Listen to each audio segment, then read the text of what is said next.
तो हम बात करते हैं यार जो मिसलेनियस टॉपिक्स थे इन्वायरमेंट एंड इकोलॉजी अंदर उसके पार्ट 2 की, जो करंट अफेयर में हमको देखने को मिले।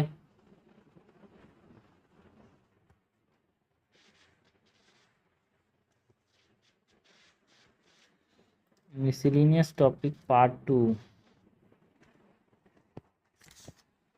इसके अंदर सबसे पहले तो हम बात करें about the Baku to Belem road map की। तो जो इंडिया के अंदर जो 11 ब्रिक्स इन्फॉर्मेंट मिनिस्टर ने यहाँ पे जो मीटिंग हुई थी, मतलब इंडिया जो ज्वाइन किया था ब्राज़ील की जो मीटिंग है उसमें जितने ब्रिक्स नेशन ने सपोर्ट किया Baku to Belem road map को। तो ये Baku to Belem road map क्या है?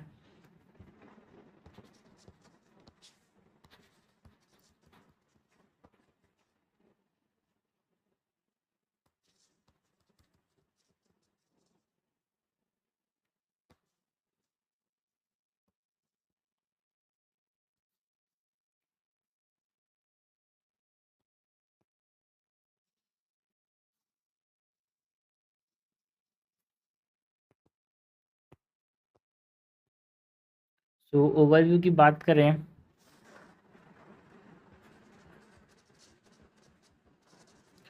सो it is a framework between COP 29 and COP 30 are, ठीक है। जो कि कोप 29 जो कि बाकू में हुआ था, कोप 30 जो कि बेलम 2025 में हुआ था, उसके बीच का एक एम्बिशियस फ्रेमवर्क है।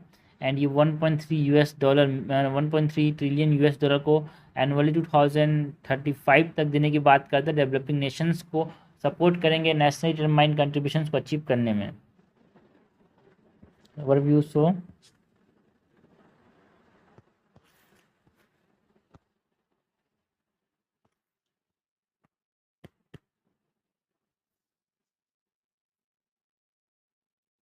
Framework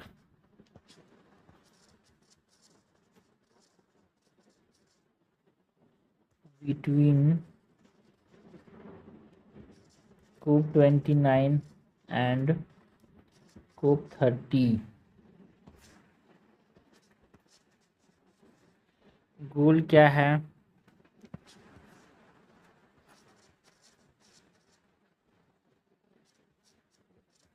mobilise $1.3 trillion annually by 2035। क्यों? To support developing countries and DCs. Support developing countries and DCs. Significance क्या है भाई? इंक्लूसिव क्लाइमेट एक्शन को बढ़ावा देने की बात करता है। यहाँ पे जो organisation involve it is UNFCCC।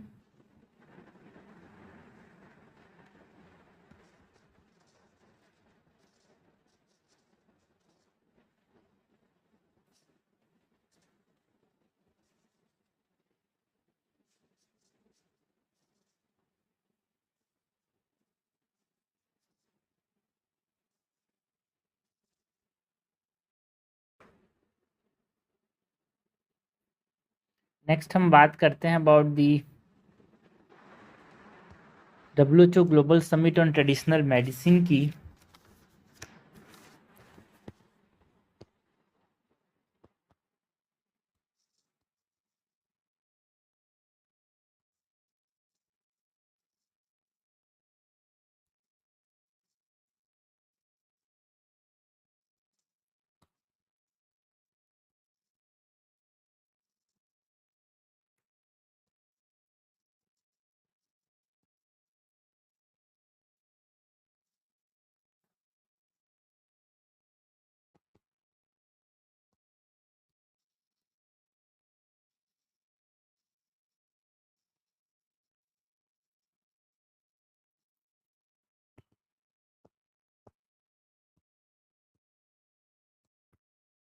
WHO global summit on traditional medicine की बात करें तो इसको होस्ट किसने किसने किया था भाई?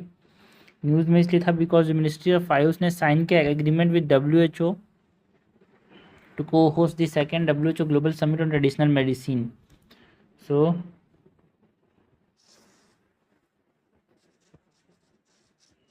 होस्ट की बात करें तो ministry of Ayush and WHO ने होस्ट किया था न्यू दिल्ली दिसंबर 2025 में ये होगा।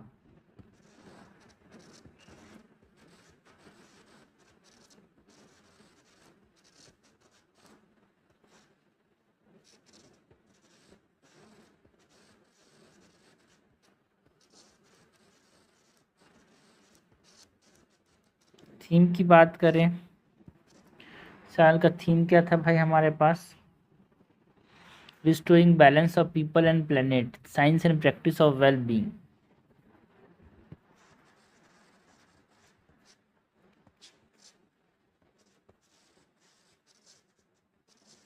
Restoring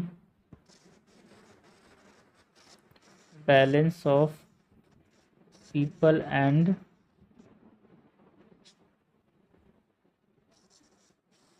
planet.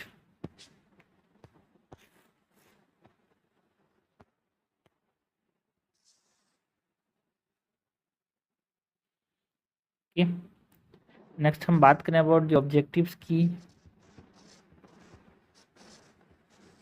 सो ऑब्जेक्टिव्स में यहाँ पे क्या ऑब्जेक्टिव है भाई? जो एविडेंस बेस्ड ट्रेडिशनल मेडिसिन है उसको आगे बढ़ाना है, ऑल्सो जो नॉलेज एक्सचेंज करना experts, policy maker, stakeholders के बीच में।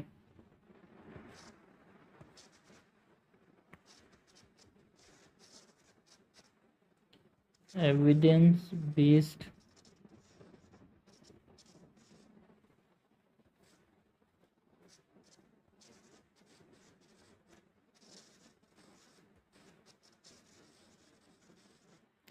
हमने बात की about the WHO global summit on traditional medicine की।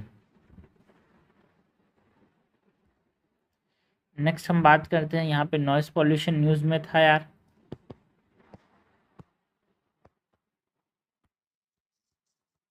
बिकॉज अर्बन नॉइस पॉल्यूशन के अंदर एक सीरियस कंसर्न हमारे पास देखने को मिला, क्योंकि स्कूल्स, हॉस्पिटल्स, रेजिडेंशियल एरियाज में लिमिट्स पार हो रहा था।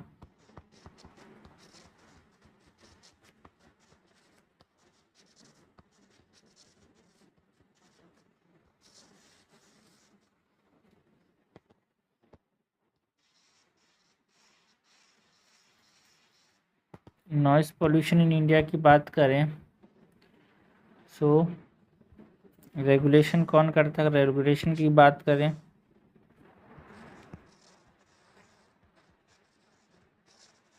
सो जो सेंट्रल पॉल्यूशन कंट्रोल बोर्ड है उसके रूल्स जो हैं वो इसको कंट्रोल करते हैं। नॉइस पॉल्यूशन को 2000 के अंदर जो noise pollution regulation and control rules आए थे CPCB के अंदर, वो इसको रेगुलेट करते हैं।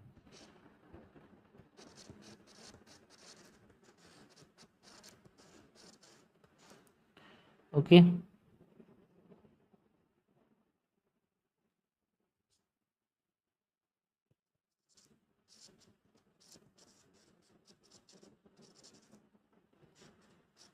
Regulation and control rules 2000।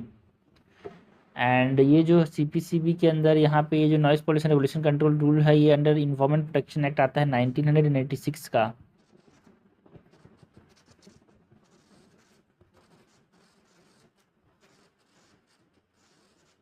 Environment protection act of 1986। Counter measures की बात करें तो क्या क्या यहाँ पे मेजर्स लिए गए हैं टू कर्ब नॉइस पॉल्यूशन यार?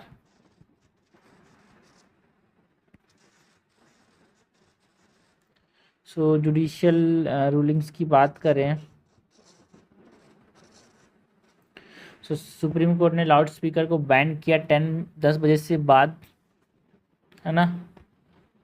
पटना हाई कोर्ट ने एक तरह से हॉर्न फ्री जोन्स बनाया near the schools, hospitals, college.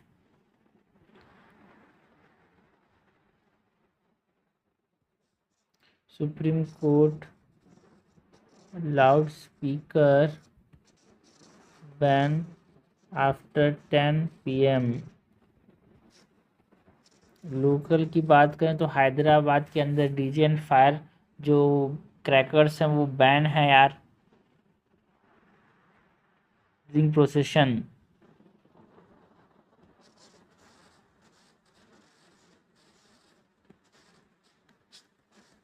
DJ and fire cracker ban. Monitoring के लिए यहाँ पे एक पोर्टल बनाया गया, that is national ambient noise monitoring network.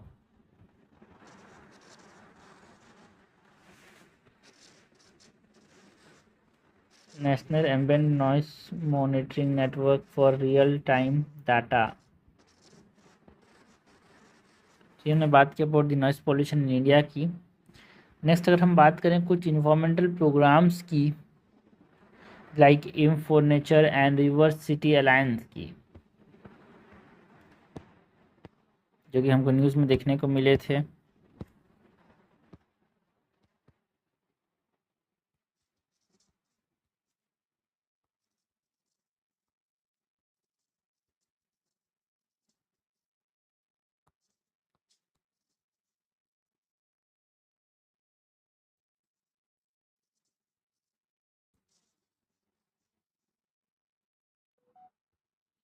Governmental programme के अंदर हम बात करते हैं about the AIM for nature की।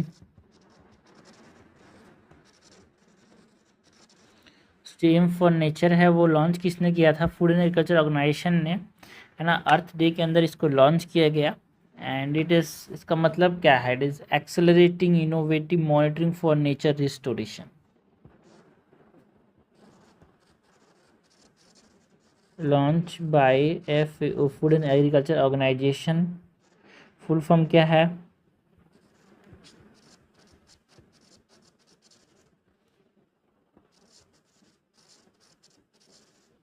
एक्सेलरेटिंग इनोवेटिव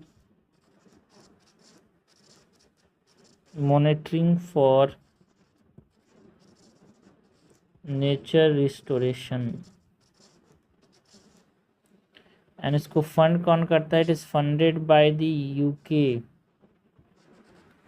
यूनाइटेड किंगडम इसको फंड करता है। एक तरह से इसका पर्पस है to improve global monitoring and reporting, जो इकोसिस्टम रिस्टोरेशन है उसके ऊपर।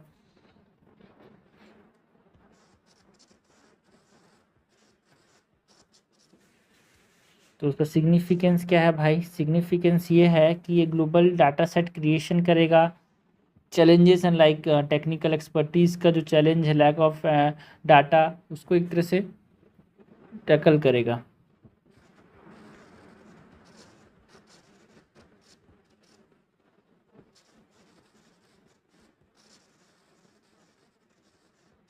Tackle challenges and global data set creation. एक डाटा सेट बनाएगा यार, जहाँ पे इकोसिस्टम रिस्टोरेशन के ऊपर पर डाटा रहेगा। तो ये हमने बात की बट एम फॉर नेचर की। नेक्स्ट यहाँ पे city, river city alliance news में था यार।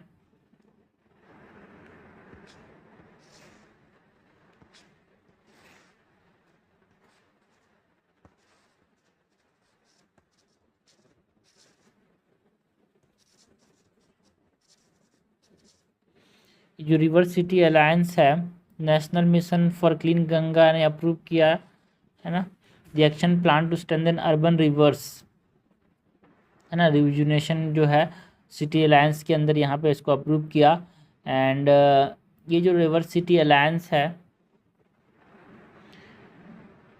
ये किसकी बात करता है? जो इंस्टीट्यूशनल एंड मतलब जो institutional river sensitive urban planning है उस पर फोकस करने की बात करता है यार। जो ग्रोइंग सिटीज़ हैं वहाँ पे 2021 के अंदर ये जो रिवर सिटी अलायंस इसको लॉन्च किया था मिनिस्ट्री ऑफ जल शक्ति ने, जो कि किसके अंदर आता है? मतलब मिनिस्ट्री ऑफ जल शक्ति और ministry of housing and urban affairs ने मिलकर इसको लॉन्च किया था। ऑब्जेक्टिव क्या है? टू जो अर्बन रिवर्स मैनेजमेंट का कॉम्प्रिहेंसिव अप्रोच को बढ़ावा देना है, यहाँ पे इंस्टीट्यूशनल कैपेसिटी को स्ट्रेंथन करना है, इंटरसिटी कोलैबोरेशन करना है रिवर बेसिन में, और उसको सपोर्ट करना है अर्बन रिवर मैनेजमेंट प्लान्स को। तो ये सब चीज़ें हैं, ठीक है।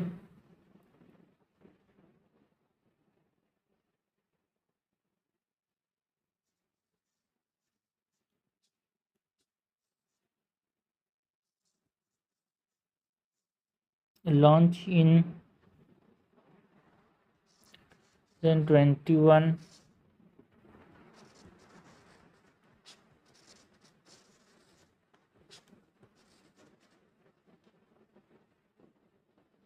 मिनिस्ट्री ऑफ नोडल मिनिस्ट्री कौन सी है? मिनिस्ट्री ऑफ जल शक्ति and ministry of housing and urban affairs.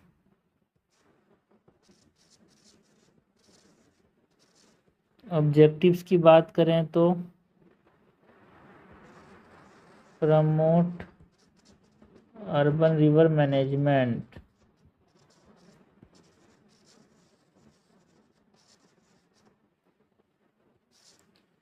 Participants के अंदर 145 मेंबर सिटीज़, 145 मेंबर सिटीज़ ने यहाँ पे इसको पार्टिसिपेट किया इस रिवर सिटी अलायंस के ऊपर। नेक्स्ट हम बात करते हैं अक्षवी डिजिटल वॉलेट की। अक्षवी डिजिटल वॉलेट क्या है, क्यों न्यूज़ में था भाई ये?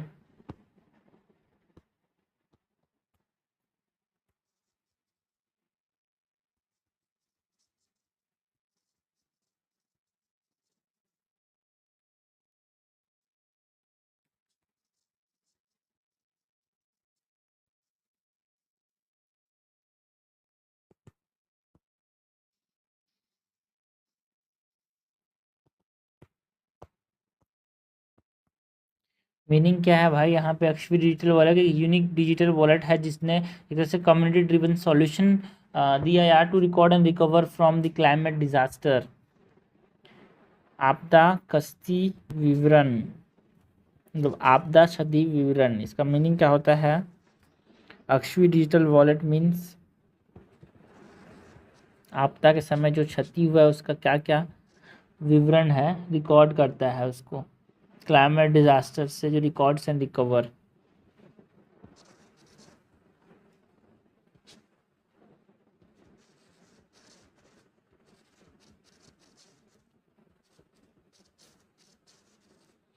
Okay, means disaster damage description की बात करता है ये। पर्पस क्या था इसका लॉन्च करने का यार? जैसे to allow disaster affected families to self support their economies. Purpose की बात करें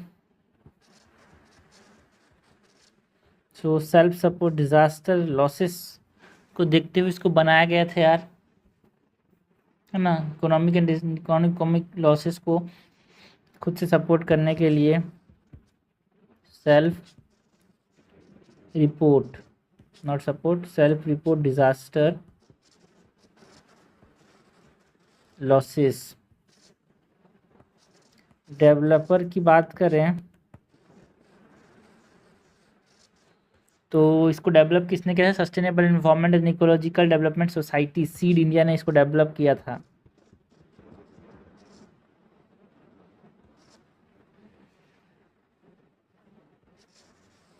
ओके, नेक्स्ट हम बात करते हैं अबाउट प्लैनेट परेड की, जो कि यहाँ पे न्यूज़ में था।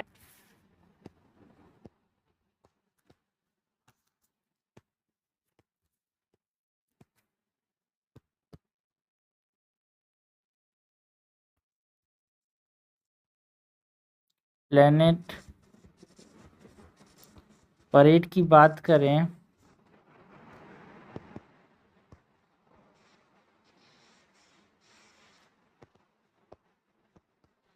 पहले तो जो प्लैनेट परेड है इसके अंदर जो 6 प्लैनेट्स हैं like Venus, Saturn, Jupiter, Mars, Uranus and Neptune एक तरह से विजिबल है नाइट स्काई, जिसकी वजह से एक सेलेस्टियल आर्क बना यार, जिसको प्लैनेट परेड कहा, इसीलिए न्यूज़ में था ये।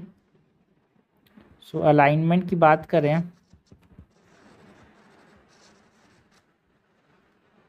सिक्स प्लैनेट कौन कौन से? Venus, Saturn, Jupiter, Mars and Uranus, ये सब इम्पॉर्टेंट हैं। Venus, Saturn, Jupiter, Mars, Uranus and Neptune. Second planet Venus, third मतलब फोर्थ प्लैनेट मार्स, फिर आखिरी के 4 प्लैनेट्स। ये 6 प्लैनेट्स जो थे यहाँ पे फॉर्मिंग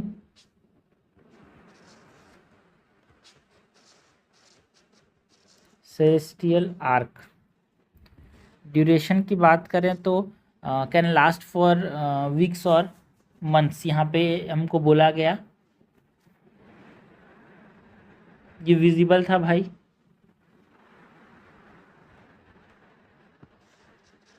ये जो प्लैनेट परेड है it can last for months और ये होता क्यों है? जब multiple planet simultaneously night sky में दिखते हैं तो एक सोलर सिस्टम के अंदर एक आग बनाते हैं, इसीलिए इसको बोलते हैं planet parade. So can last weeks और मंथ्स। तो ये हमने बात की बट प्लैनेट परेड की, अक्षवी डिजिटल वॉलेट की बात की हमने, इन्वायरमेंटल प्रोग्राम्स की बात की, नॉइस पोल्यूशन इन इंडिया की बात की, WHO global summit on traditional medicine, Baku to Belem road map की बात की। मिसलिनियस टॉपिक्स हैं, इन्वायरमेंट एंड इकोलॉजी से क्वेश्चन आ सकते हैं।